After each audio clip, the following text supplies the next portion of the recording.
Good morning students, welcome to all of you.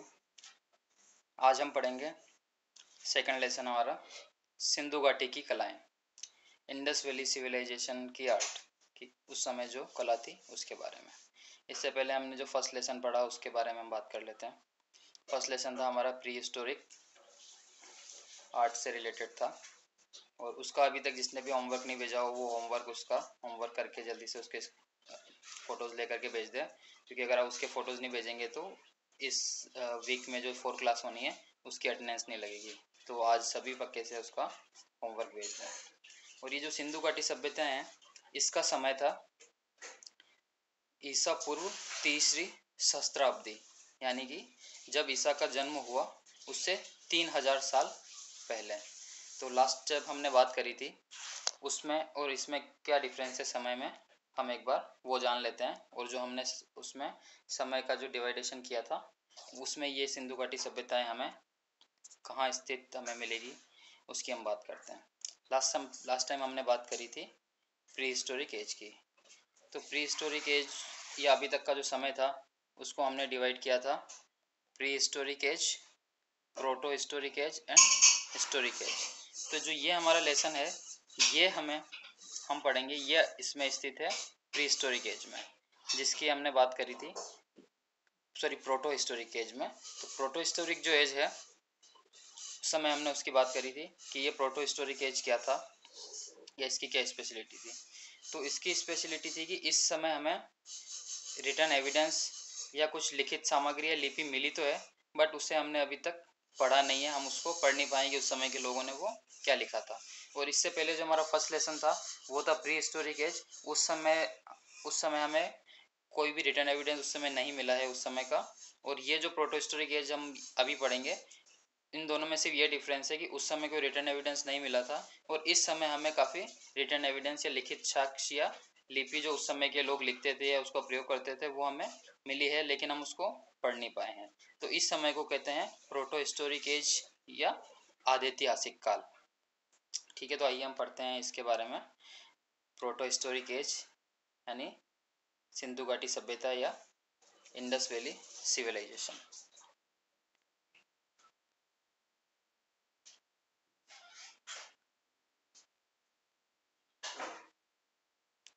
जैसा कि आप देख पा रहे होंगे स्क्रीन पर, लेसन सेकंड हमारा सिंधु घाटी की कलाएं, इंडस वैली आर्ट। सिंधु घाटी की कला का उद्भव ईसा पूर्व तीसरी सहस्त्राब्दी के उत्तरार्ध में हुआ था। सहस्त्राब्दी का मतलब मैंने बताया था अभी, सहस्त्राब्दी मतलब 1000 साल, और ईसा पूर्व तीसरी सहस्त्राब्दी यानी जब ईसा का जन्म हुआ उससे 3000 साल पहले। और जो उत्तरार्ध लिखा हुआ है, उत्तरार्ध का मतलब है कि जब तीसरी सहस्त्राब्दी खत्म हो रही थी उस समय की बात है। एक वर्ड होता है पूर्वार्ध यानी प्री पहले का, और उत्तरार्ध यानी अपर यानी बाद का। तो जब 3000 साल का जो समय था वो खत्म हो रहा था तीसरी शताब्दी, उस समय जो था उस समय ये सभ्यता विद्यमान थी। उस समय की कलाओं के बारे में हम अभी पढ़ेंगे। इस सभ्यता के विभिन्न स्थलों से जो कला के रूप प्राप्त हुए हैं उनमें प्रतिमाएं, मोहरें, मोहरें मतलब सील जो होती है वो, कि अभी जो आप सील लगवाते होगे जैसे प्रिंसिपल की सील लगती है ऐसा कुछ, वो उन्हें मोहरे कह सकते हैं। कुछ प्रतिमाएं, मोहरें, मिट्टी के बर्तन, आभूषण यानी ऑर्नामेंट्स, पक्की मिट्टी की मूर्तियाँ। एक तो कच्ची मिट्टी की सिर्फ मिट्टी के बना दिया हो, और दूसरा ये कि उसको बना करके आग में पकाया गया हो, उस समय उस तरीके की मूर्तियाँ भी मिली हुई है, आदि शामिल हैं। उस समय के कलाकारों में निश्चित रूप से उच्च कोटि की कलात्मक सूझबूझ और कल्पना शक्ति विद्यमान थी। लास्ट लेसन में हमने पढ़ा था कि उस समय का जो मानव था उसके मस्तिष्क का इतना विकास नहीं हुआ था, और वो ये आर्ट के बारे में इतना जागरूक या उसके साथ नहीं, आर्ट के बारे में इतना आर्टिस्टिक उसका थॉट उस समय नहीं थी कि वो ये सारे काम कर पाए। तो इस समय तक आते आते वो उसका मस्तिष्क या उसका जो दिमाग था वो काफ़ी विकसित हो चुका था, जो उस समय की कलाओं से या उस समय की जो हमें ये मूर्तियाँ, मोहरें ये प्राप्त हुई है उससे हमें पता चलता है। उसके द्वारा बनाई गई मनुष्यों तथा पशुओं की मूर्तियाँ, इस समय उसने मनुष्यों और पशुओं की मूर्तियाँ बनाई। पहले उसने गुफाओं की दीवारों पर सिर्फ मनुष्यों और पशुओं के चित्र बनाए थे, अब उसने मिट्टी या पत्थर या धातु के प्रयोग से उसने उनकी मूर्तियां बनाई। अत्यंत स्वाभाविक किस्म की है, स्वाभाविक मतलब जैसा दिखता है, जैसी रियल में थी उस तरीके की उसने बनाने की कोशिश करी है, क्योंकि उनमें अंगों की बनावट असली अंगों जैसी ही है। मृण मूर्तियों में जानवरों की मूर्तियों का निर्माण बड़ी सूझबूझ और सावधानी के साथ किया गया था। सिंधु घाटी सभ्यता के दो प्रमुख स्थल, एक है हड़प्पा और दूसरा है मोहनजोदड़ो। ये दोनों ही अभी पाकिस्तान में पाए जाते हैं, अभी ये हिंदुस्तान में नहीं है, हड़प्पा और मोहनजोदड़ो दोनों ही नगर। तो जो प्रमुख स्थल हैं सिंधु घाटी सभ्यता या इंडस वैली सिविलाइजेशन के, वो हैं एक हड़प्पा एंड सेकंड है मोहनजोदड़ो, जिनमें से हड़प्पा उत्तर में और मोहनजोदड़ो दक्षिण में है। हड़प्पा नॉर्थ में और मोहनजोदड़ो साउथ में।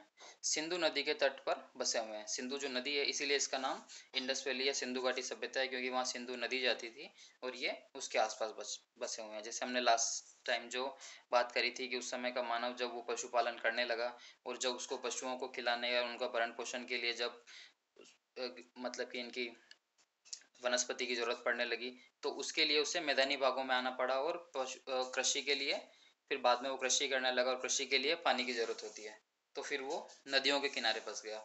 और जब वो नदियों के किनारे बसा तो धीरे धीरे विकसित होकर के ऐसी सभ्यताएं बनी, जो यहाँ हम जो अभी पढ़ रहे हैं वो इन्हीं में से एक ऐसी सभ्यता है, सिंधु घाटी सभ्यता, जो सिंधु नदी के किनारे विकसित हुई थी। ये दोनों नगर सुंदर नगर योजनाओं की कला के प्राचीनतम उदाहरण थे। इन नगरों में रहने के मकान, बाजार, भंडार गृह मतलब वेयर हाउस, जो उस समय सामान रखने की जगह थी वो, कार्यालय, ऑफिसेस, सार्वजनिक स्नानागार यानी स्विमिंग पूल्स जो सभी के लिए अवेलेबल थे, वो अत्यंत व्यवस्थित रूप से यथा स्थान बनाए गए थे कि उनको जहाँ बनाना चाहिए उन जगहों पर वो बने हुए थे। नगरों में जल निकासी की व्यवस्था भी काफ़ी विकसित थी। ये सिंधु घाटी की एक स्पेशलिटी है कि जैसे हमारे अभी सीवरेज बने हुए हैं, उसी तरीके के वहाँ उस समय जो है वो नालियाँ बनी हुई थी कि वहाँ का जो वेस्टेज था, जो नालियों से पानी निकलता था, उसकी पूरी व्यवस्था उस समय के मानव ने कर ली थी कि जो पानी निकलेगा वो कैसे, गंदा पानी है वो शहर से बाहर जाएगा, वो सारी उसके साक्ष्य में प्राप्त हुए हैं, नालियाँ बनी हुई हैं उसके। हड़प्पा तथा मोहनजोदड़ो इस समय पाकिस्तान में स्थित है। कुछ अन्य महत्वपूर्ण स्थलों से भी हमें कला वस्तुओं के नमूने मिलते हैं, जिनके नाम है लोथल और धोलावीरा। ये दोनों इंडिया में ही हैं और ये है इंडिया के गुजरात में। राखीगढ़ी ये है हरियाणा में स्थित है, रोपड़ है पंजाब में एंड कालीबंगा है राजस्थान में। ये उस समय की सभ्यता के समकक्ष थे, जब सिंधु घाटी सभ्यता सिंधु नदी के किनारे थी, ये भी उसी समय थे और ये भी सिंधु घाटी सभ्यता के साथ ही इनको माना जाता है। बट इनके पास की जो नदियाँ थी वो अलग है, अलग अलग जगहों की अलग अलग नदियों के पास में ये सभ्यताएं विकसित हुई थी। बट इनको अगर नाम के हिसाब से जाने तो सिंधु घाटी सभ्यता के शहर ही इन्हें, शहर के नाम से इन्हें जाना जाता है, इसीलिए हम इस लेसन में इसे पढ़ेंगे। आगे पढ़ते हैं हम पत्थर की मूर्तियां, कि उस समय जो पत्थर से बनी हुई जो मूर्तियां मिली थी उनके बारे में हम पढ़ेंगे। हड़प्पा स्थलों पर पाई गई मूर्तियां भले ही वे पत्थर की, कांसे या मिट्टी की बनी हो। कांसा एक प्रकार का धातु होता है जो तांबे से, और रांगा एक धातु होता है उससे मिल करके बनता है कांसा। तो उस समय कांसे की मूर्ति था, मतलब उस समय का जो मानव था उसे धातु का पूरी तरीके से ज्ञान हो चुका था और वो धातुओं को मिक्स करके तीसरा धातु बनाने की कला भी उसके पास विद्यमान थी। इसके साक्ष्य में इससे मिलते हैं क्योंकि उसमें इस धातु की उस समय की मूर्तियां अभी तक हमें प्राप्त है। तो उसने जो मूर्तियां बनाई थी वो पत्थर की, कांसे की और मिट्टी की मूर्तियां थी। संख्या की दृष्टि से बहुत अधिक नहीं है, ज़्यादा तो हमें प्राप्त नहीं हो पाई है, लेकिन कलात्मक दृष्टि से जो भी प्राप्त हुई है वो काफ़ी उच्च कोटि की है, यानी कि वो काफ़ी अच्छी बनी हुई है और आर्टिस्टिक जो वैल्यू है उसकी वो काफ़ी हाई है। उसके उस समय के कलाकार के बारे में पता चलता है तो उससे इन मूर्तियों से ये पता चलता है कि उस समय बहुत अच्छे कलाकार विद्यमान थे या मौजूद थे। हड़प्पा और मोहनजोदड़ो में पाई गई पत्थर की मूर्तियां त्रिआयामी वस्तुएं बनाने का उत्कृष्ट उदाहरण है। त्रिआयामी यानी थ्री डायमेंशन, कि जिसको हम तीन तरफ से देख सकते हैं। एग्जाम्पल है मूर्ति, जिस चित्र को हम सिर्फ सामने से देख सकते हैं कि उसका सिर्फ एक ही आयाम हमें दिखाई देता है सामने से, बट मूर्ति है उसके तीनों तरफ से हम उसको एक देख सकते हैं, मतलब चारों तरफ से मूर्ति को पूरा देख सकते हैं, बट वो सिर्फ थ्री डायमेंशन होते हैं उसके, और जो ड्राइंग के होते हैं वो टू डायमेंशन ही होते हैं। बनाने का उत्कृष्ट उदाहरण है। पत्थर की मूर्तियों में दो पुरुष प्रतिमाएं बहुचर्चित हैं, जिनमें से एक है पुरुष दड़ की। धड़ मतलब कि उस मूर्ति का सिर हमें प्राप्त नहीं है, ओनली गर्दन तक ही वो मूर्ति जो हमें मिली है, उसका सिर नहीं है। वो पुरुष धड़ बोलते हैं उसे, वो है पुरुष धड़ की, जो लाल चूना पत्थर की बनी हुई है, रेड सैंडस्टोन की बनी हुई है। और दूसरे है दाढ़ी वाले पुरुष की, जो आप इस पे स्क्रीन पे देख पा रहे हैं। ये एक पुजारी की प्रतिमा है, जो ये आवक्ष मूर्ति है, जो सेल खड़ी की बनी हुई है, एक मार्बल की बनी हुई है ये मूर्ति। दाढ़ी वाले पुरुष को एक धार्मिक व्यक्ति माना गया है, जैसा कि मैंने बताया कि पुजारी है ये। इस आवक्ष मूर्ति को शॉल ओढ़े हुए दिखाया गया है। शॉल है वो बाएं कंधे के ऊपर से दाहिनी भुजा के नीचे से डाली गई है। शॉल त्रिफुलिया नमूनों से सजी हुई है, जो इसके ये ड्राइंग्स बनाए गए हैं शॉल के। ये त्रिफुलिया यानी 3 फूल जो बने हुए हैं, उससे इसको सजाया हुआ है। आंखें कुछ लंबी और आधी बंद दिखाई गई है, मानो वो पुरुष ध्यानावस्थित हो, मतलब कि ध्यान की मुद्रा में योग कर रहा हो, उस तरीके का इसको दिखाया गया है। नाक सुंदर बनी हुई है और होठ कुछ आगे निकले हुए हैं, जिनके बीच की रेखा गहरी है। दाढ़ी, मूछ और गलमुच्छें चेहरे पर उभरी हुई दिखाई गई है। कान सीप जैसे दिखाई देते हैं और उनके बीच में छेद हैं। बालों के बीच की मांग के द्वारा 2 हिस्सों में बांटा गया है और सिर के चारों ओर एक सादा बना हुआ फीता बंधा हुआ दिखाया गया है। दाहिनी भुजा पर एक बाजूबंद, यानी कि जो हाथ में बांधने का, जो शोल्डर के नीचे हाथ में जो बांधते हैं वो ऑर्नामेंट या जेवर जो है वो दिखाया हुआ है। और गर्दन के चारों ओर छोटे छोटे छेद बने हैं, जिससे लगता है कि वह हार पहने हुए हैं। अब हम पढ़ेंगे कांसे की डलाई की, जो धातु की जो मूर्तियां बनी थी उसके बारे में। कांसे की डलाई। हड़प्पा के लोग कांसे की डलाई बड़े पैमाने पर करते थे और उस काम में प्रवीण थे, यानी कुशल स्पेशलिस्ट थे धातु की मूर्तियां बनाने में, मेटल की कास्टिंग में, या मेटल कास्टिंग से वो मूर्तियां बनाने में। इनकी कांस्य मूर्तियां कांसे को ढालकर बनाई जाती थी। ढालना मतलब कास्टिंग करके वो उसको मेटल को पिघलाते थे, पिघला करके उसमें पहले सांचा बनाते थे, उस सांचे में वो डालते थे, और जब वो ठंडा हो जाता तो वो मेटल की मूर्ति जो है तैयार हो जाती थी। तो वो ढाल कर बनाने की एक विधि होती है, जिसके लिए यूज करते हैं कास्टिंग, इसको कास्टिंग बोलते हैं। इस तकनीक के अंतर्गत सर्वप्रथम मोम की एक एक प्रतिमा या मूर्ति बनाई जाती थी। उसे चिकनी मिट्टी से पूरी तरह लीप करके सूखने के लिए छोड़ दिया जाता था। जब वो पूरी तरह सूख जाती थी तो उसे गर्म किया जाता था और उसके मिट्टी के आवरण में एक छोटा सा छेद बनाकर उस छेद के रास्ते सारा पिघला हुआ मोम बाहर निकाल दिया जाता था। इसके बाद चिकनी मिट्टी के खाली सांचे में उसी छेद के रास्ते पिघली हुई धातु भर दी जाती थी। यानी कि पहले क्या करते थे वो, कि मेटल की मूर्ति बनाने के लिए मोम की एक मूर्ति बनाते थे। मोम की जब मूर्ति पूरी बन जाती थी तो उसके मिट्टी को लेकर के पूरी तरफ उसको चारों तरफ मिट्टी से ढक देते थे, काफ़ी मोटी परत से, और बीच में उसको एक से छेद छोड़ते थे। फिर क्या करते थे, उसको मिट्टी को गर्म करते थे, तो उस छेद से वो सारा मोम था वो पिघल करके बाहर आ जाता था। और फिर जब पिघली हुई धातु, जो भी धातु जिस धातु की उनको बनानी होती थी, मोस्टली उस समय सिर्फ कांसा या तांबा जो है, यही मोस्ट धातु थी, तांबा ही अवेलेबल थी उस समय, जिससे वो मिक्स करके कांसा बनाते थे। तो उस जो मूर्ति प्राप्त हुई है वो सिर्फ वहाँ कांसे की प्राप्त हुई है या कुछ तांबे की। तो वो उसको पिघला करके उस जिस छेद से मोम बाहर निकलता था, उसी छेद से धातु उसमें अंदर भर देते थे। और जब वो ठंडा हो जाता वो, तो मिट्टी को तोड़कर हटा देते और लास्ट में उनको धातु की मूर्ति प्राप्त होती थी इस प्रकार से। जब वह धातु ठंडी होकर ठोस हो जाती थी तो चिकनी मिट्टी के आवरण को हटा दिया जाता था। कांस्य में मनुष्यों और जानवरों की ही मूर्तियां बनाई गई है, कि इससे मेटल से उन्होंने मनुष्यों और जानवरों की ही मूर्तियां बनाई है। मानव मूर्तियों का सर्वोत्तम नमूना है एक लड़की की मूर्ति, जिसे नर्तकी के रूप में, यानी डांसिंग गर्ल जो बनी हुई है, वो उन्होंने बनाई थी। वो उस समय का सबसे अच्छा एग्जाम्पल है। जो कांसे की बनी हुई जानवरों की मूर्तियों में भैंस और बकरी की विशेष मूर्तियां हैं। भैंस और बकरी की विशेष मूर्तियां जो है उन्होंने बनाई हुई है। भैंस का सिर और कमर ऊंची उठी हुई है तथा सिंग फैले हुए हैं। सिंधु सभ्यता के सभी केंद्रों में कांसे की ढलाई का काम बहुतायत में होता था। लोथल में पाया गया तांबे का कुत्ता, एक उन्होंने तांबे यानी कॉपर से एक डॉग भी बनाया हुआ था। कुत्ता जो हमें पाया है वो लोथल, वो गुजरात से मिला है, तथा एक पक्षी भी मिला है। और कालीबंगा जो राजस्थान में है, वहाँ से एक सांड की कांस्य की मूर्ति मिली है। कांस्य जो मेटल है उसकी मूर्ति मिली है कालीबंगा राजस्थान से। मूर्ति को हड़प्पा और मोहनजोदड़ो में पाई गई तांबे और कांसे की मूर्तियों से किसी प्रकार भी कमतर नहीं किया जा सकता। यानी हड़प्पा और मोहनजोदड़ो से जो तांबे और कांसे की जो मेटल की मूर्तियां मिली है वो जो राजस्थान में कालीबंगा है वहां से भी उसी प्रकार की एक सांड की मेटल यानी कांस्य जो मेटल है उसकी मूर्ति मिली है।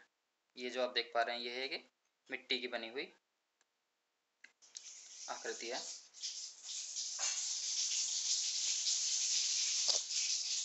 नेक्स्ट है मृण मूर्तियां टेराकोटा।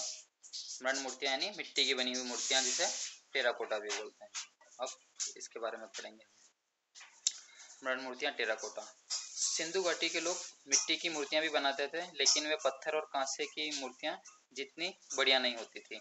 मतलब वो पत्थर और मेटल से बनाई गई मूर्तियां जो थी स्टोन और मेटल की वो ज़्यादा अच्छी बनाते थे। हो सकता है कि वो जब कलाकार पूरा अच्छा सीख जाता था या स्पेशलिस्ट हो जाता था उसके बाद वो मेटल और स्टोन से मूर्तियां बनाता हो और पत्थर की जो मिट्टी की मूर्तियां थी वो स्टार्टिंग में या जब वो सीखना स्टार्ट करता होगा तब बनाता होगा। इस वजह से हमें मेटल और स्टोन की मूर्तियां तो ज़्यादा अच्छी मिली है बट मिट्टी की मूर्तियां मिली है वो इतनी अच्छी नहीं है। सिंधु घाटी की मूर्तियों में मातृ देवी की प्रतिमाएं अधिक उल्लेखनीय है। मातृ देवी की प्रतिमाएं जिनकी वो शायद पूजा करते होंगे उनकी प्रतिमाएं जो है वो अधिक उल्लेखनीय है। कालीबंगा और लोथल में पाई गई नारी मूर्तियां हड़प्पा और मोहनजोदड़ो में पाई गई मातृ देवी की मूर्तियों से बहुत ही अलग तरीके की हैं। मिट्टी की मूर्तियों में कुछ दाढ़ी मूछ वाले ऐसे पुरुषों की छोटी छोटी मूर्तियां पाई गई हैं जिनके बाल गूंथे हुए कुंडलित हैं जो एकदम सीधे खड़े हुए हैं। टांगे थोड़ी चौड़ी है और भुजाएं शरीर के समांतर नीचे की ओर लटकी हुई हैं। ठीक ऐसी ही मुद्रा में मूर्तियां बार बार पाई गई हैं जिससे यह प्रतीत होता है कि ये किसी देवता की मूर्तियां हैं। एक सींग वाले देवता का मिट्टी का बना हुआ मुकुटा भी मिला है। इनके अलावा मिट्टी की बनी पहिएदार गाड़ियां, छकड़े, सीटियां, पशु पक्षियों की आकृतियां, खेलने के पासे, गिट्टियां, चक्रियां, डिस्क आदि ये भी वहां से प्राप्त हुए हैं। कि जैसे कि आप ये ड्राइंग्स देख पा रहे हैं ये बच्चे के खेलने के जो है खिलौने बने हुए हैं मिट्टी से। एंड ये कुछ छोटी छोटी मूर्तियां जो बनाई हुई है टेराकोटा के ये खिलौने हैं ये। अब हम पढ़ेंगे मुद्राएं या मोहरें या जिसे हम बोलेंगे सील, इंग्लिश में इसको सील वर्ड यूज करते हैं इसके लिए, उनके बारे में। पुरातत्ववेत्तों यानी जो खोज करते थे आर्कियोलॉजिस्ट को हजारों की संख्या में मोहरें या मुद्राएं मिली है। हजारों की संख्या मतलब काफी मात्रा में मिली है यह मोहरें या मुद्राएं जो आमतौर पर सेलखड़ी एक प्रकार का स्टोन है ये मार्बल उसकी बनी हुई होती थी। कभी कभी गोमेद, चकमक पत्थर, तांबा, कांस्य और मिट्टी से भी बनाई गई हैं। ये जो मोहरें हैं सील हैं ये गोमेद से, चकमक पत्थर से, सेलखड़ी पत्थर से, तांबे से, कांस्य से और मिट्टी से भी बनाई गई थी। इन पर एक सींग वाले सांड, ऐसे एक सांड उस पर बनाया गया है जिसका एक सींग है। गेंडा, बाघ, हाथी, जंगली भैंसा, बकरा, भैंसा आदि पशुओं की सुंदर आकृतियां उन सील के ऊपर बनाई गई है, मोहरों पर बनाई गई थी। इन आकृतियों में प्रदर्शित विभिन्न स्वाभाविक मनोभावों की अभिव्यक्ति विशेष रूप से उल्लेखनीय है। इन मुद्राओं को तैयार करने का उद्देश्य मुख्यतः वाणिज्य था। वाणिज्य यानी कि व्यापार के लिए, वो अपने व्यापार के लिए इन मोहरों का प्रयोग करते थे, बिजनेस के लिए उन मोहरों का प्रयोग किया जाता था। जैसे आज का सिंबल या लोगो होता है, जैसे आप एयरटेल का देखेंगे, रिलायंस का देखेंगे, आइडिया का देखेंगे, एडिडास का, रिबॉक का, जिसका भी अलग आपको लोगो मिलेगा वो एक टाइप से सील है, सिंबल जो होता है ये उस टाइप की जो मोहरों को या मुद्राओं को उस प्रकार से ये यूज़ करते थे अपने सिंबल के लिए कि अगर ये सिंबल किसी पे प्रिंट है तो ये उस व्यापारी से या उस बिजनेस से संबंधित है, तो इस प्रकार का शायद ये वहाँ यूज़ होता था। ऐसा प्रतीत होता है कि ये मुद्राएं बाजूबंद के तौर पर भी लोग यूज़ करते थे, उनको हाथ पे भी वो बांधते थे, वो कुछ लोगों द्वारा पहनी जाती थी हाथ पर जिनसे उन व्यक्तियों की पहचान की जाती थी। जैसे कि आजकल लोग पहचान पत्र धारण करते हैं, जैसे आइडेंटिटी कार्ड होता है वैसा भी वो उसका यूज़ किया जाता था आइडेंटिटी कार्ड के रूप में भी। हड़प्पा की मानक मुद्रा यानी जो उसकी आइडियल जो थी मुद्रा या सील थी उसका साइज था 2x2 इंच वर्गाकार पट्टियाँ की एक 2x2 इंच की जो वर्गाकार पट्टी थी वो उसका मानक मुद्रा जो थी उसका साइज ये था कि इस प्रकार की बहुत सारी मुद्राएं मिली हैं, बाकी अलग अलग आकार की भी हैं बट बहुतायत में इस आकार की मिली है, जो आमतौर पर सेलखड़ी से बनाई गई। सेलखड़ी एक पत्थर होता है, उससे सेलखड़ी स्टोन की बनी हुई थी। प्रत्येक मुद्रा में एक चित्रात्मक लिपि खुदी हुई थी। जैसे लास्ट टाइम मैंने बताया था कि उस समय के मानव ने जो चित्र बनाए, जो ड्राइंग्स बनाए, वो धीरे धीरे उसी से वो भाषा का या लिपि का जन्म हुआ था कि उन्हीं चित्रों को वो शॉर्ट शॉर्ट में बनाता गया, छोटा करते। जैसे फर्स्ट उसने डिस्क्रिप्टिव एक कहानी या अपनी विचार को जो समझाने के लिए उसने बड़ी पूरी ड्राइंग बनाई या चित्र बनाए, और फिर उन्हीं को वो छोटे छोटे सिंबल्स बनाता गया, और जब सिंबल्स छोटे छोटे काफ़ी सिंबल्स बने तो उस सिंबल्स ने ही भाषा का रूप लिया। जैसे कि हम देख पा रहे हैं कि जो उस समय की जो मुद्रा है वो चित्रात्मक थी, मतलब उसे कोई भी जो ड्राइंग बनी थी उस ड्राइंग से वो मतलब समझ में आता था। वही एक प्रकार की लिपि थी कि दो चार ड्राइंग को मिला करके कि सामने वाले को जो बना रहा है वो और जो देख रहा है वो उसको समझ में आ जाए, कम्युनिकेशन हो जाए। तो वो लिपि थी या उस समय की जो भाषा थी वो चित्रात्मक थी कि उसमें चित्र बने हुए थे, जो अभी तक पढ़ी नहीं जा सकी है। कि अभी के जो विद्वान है उसको अभी तक साइंटिस्ट जो भी हैं उनको अभी तक पढ़ नहीं पाए हैं कि वो लिखा हुआ क्या है। कुछ मुद्राएं हाथी दांत की भी पाई गई हैं। हाथी के दांत की भी कुछ सील्स या मुद्राएं बनी हुई हैं। मुद्राओं के डिजाइन अनेक प्रकार के होते थे, पर अधिकांश में कोई जानवर जैसे कि कुबड़दार या बिना कुबड़ वाला सांड, हाथी, बाघ, बकरे और दैत्याकार जानवर बने होते हैं। उनमें से कहीं कहीं पेड़ों और मानवों की आकृतियां भी बनी पाई गई हैं। इनमें सबसे अधिक उल्लेखनीय है ऐसी मुद्रा जिसमें केंद्र में एक मानव आकृति, जो सबसे प्रसिद्ध मुद्रा जो है वहाँ की जो अभी तक प्राप्त हुई है उनमें एक मानव आकृति जिसके चारों ओर पशु बने हुए हैं, जैसे कि ये आप देख पा रहे हैं।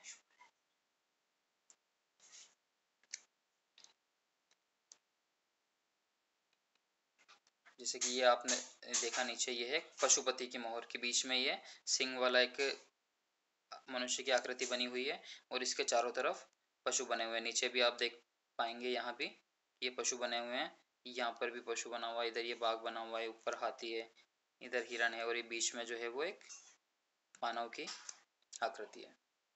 तो ये वहाँ की सबसे जो अभी तक प्रसिद्ध है जो मिली है, इसे भगवान पशुपति है, शिव का अवतार जो माना गया है। ये सबसे पुरानी जो मिली हुई शिव की मूर्तियों में से इसे माना गया है अभी तक। और ये ऊपर जो आप देख पा रहे हैं ये भी सिंगे की मोहर, एक सिंग वाला जो जानवर है उसकी मोहर जो बनी हुई है, ये मिट्टी और पत्थर की बनी होती थी। इसका वो सील के रूप में यूज करते थे। और कई जानवर बने हैं। इस मुद्रा को कुछ विद्वानों द्वारा पशुपति कहा जाता है। इसका आकार जो है वो 1/2 आधा से यानी 2 इंच तक के वर्ग या आयत के रूप में, जबकि कुछ अन्य इसे किसी देवी की आकृति मानते हैं। इस मुद्रा में एक मानव आकृति पालथी मारकर बैठी हुई है। इस मानव के दाहिनी ओर एक हाथी और एक बाघ यानी शेर है। दाहिनी ओर यानी राइट साइड पे हाथी और शेर बना हुआ है, जबकि बाई यानी लेफ्ट तरफ एक गेंडा और एक भैंसा दिखाया गया है। गेंडा और भैंसा है वो। इन पशुओं के अलावा स्टूल के नीचे 12 सिंगे यानी हिरण, जो हिरण टाइप का जानवर होता है, 12 सिंगा जिसके 12 सिंग होते हैं, वो स्टूल के नीचे। इस तरीके की मुद्राएं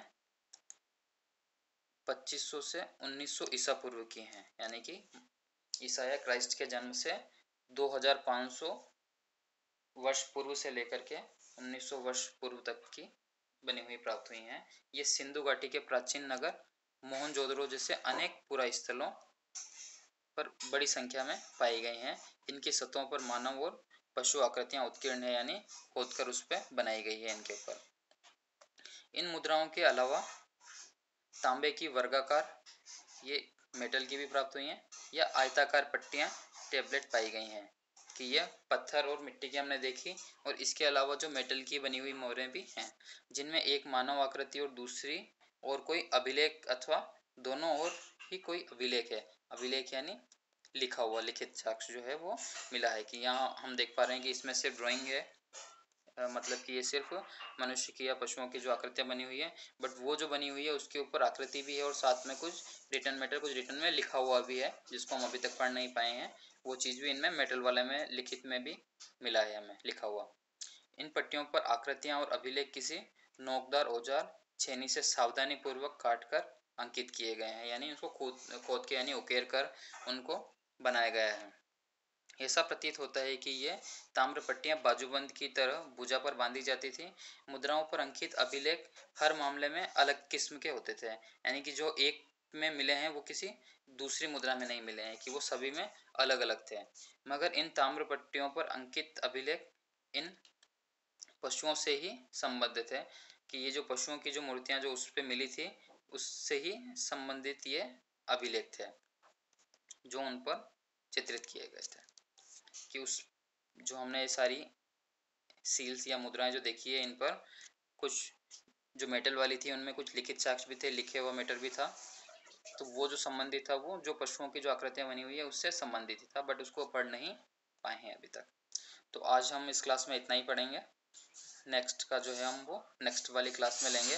और अभी मैं फिर बता देता हूँ कि हमारा जो लास्ट फर्स्ट लेसन का जो होमवर्क है सारा वो अभी तक सिर्फ कुछ बच्चों ने भेजा है, तो वो आज ही उसको कंप्लीट करके मुझे भेज दें। उसको पर्सनल चैट पर भेजना है, ग्रुप पे उसे नहीं भेजना है। और जब वो भेजेंगे वो तभी आपकी नेक्स्ट क्लास की अटेंडेंस वो लगेगी। और इसका आप लोग ठीक है, उसका चलो मैं पर्सनल ग्रुप में बात करेंगे उसकी। तो अभी जो ये है आपको ये देखना है, अभी इसको समझना है। और इसके बारे में अगर कुछ समझ में नहीं आ रहा है तो वो आप क्वेश्चंस जो हैं वो पर्सनल चैट पर पूछ सकते हैं, ताकि इसको नेक्स्ट क्लास में ही मैं समझाता करूँ। और बाकी जो इसका डिस्क्रिप्टिव जो लास्ट में क्वेश्चन आंसर सेशन होगा हम लास्ट में लेंगे। बट आज अगर कुछ समझ नहीं आ रहा है तो वो आज ही पूछ पाएँ, ताकि कल जो हमारी क्लास होगी उसमें हम उसको क्लियर कर सकें। Okay, thank you.